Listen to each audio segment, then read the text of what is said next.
Financial analysis, purpose and limitations.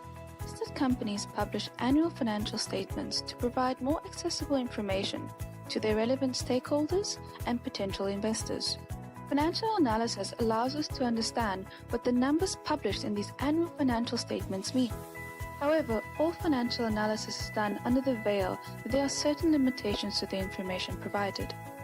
When we do financial analysis, we are essentially ascertaining the potential future earnings of a business relative to the potential risk. So why should we care about financial analysis? Well, it helps us to understand financial statements, and financial statements can be said to be the language of commerce, so to speak. Knowing this language not only helps in translating it for people who are unfamiliar with the language, but also in interpreting trends for investment purposes or for spotting anomalies. Ratios are usually used to compare a company's present performance to its past performance. Profitability. Profitability measures a company's ability to produce profits. We are going to use the net operating margin to measure a company's profitability. What does this mean? Well, the net operating margin measures the percentage of sales that actually become net profit.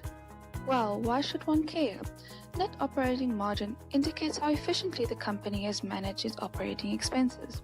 An increase in net operating margin generally indicates better management of company expenses.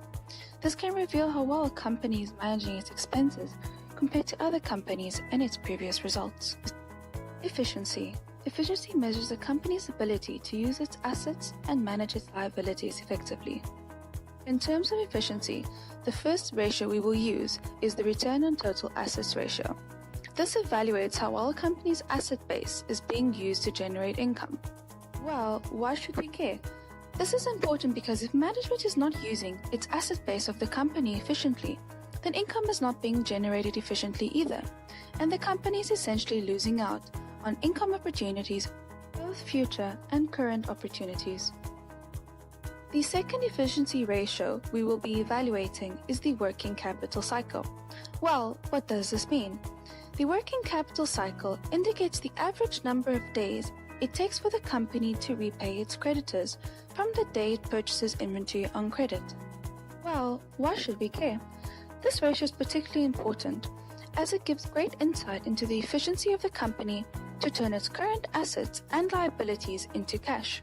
Without sufficient cash, the company cannot carry on with its ordinary day-to-day activities. Leverage ratios tell us about how a company finances its operations. The formula for the equity multiplier is total assets divided by total equity. What does this mean?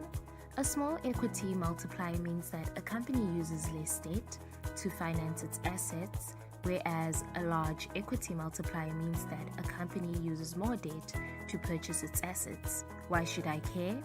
An increase in leverage, i.e. debt, increases ROE because debt is a cheap source of financing.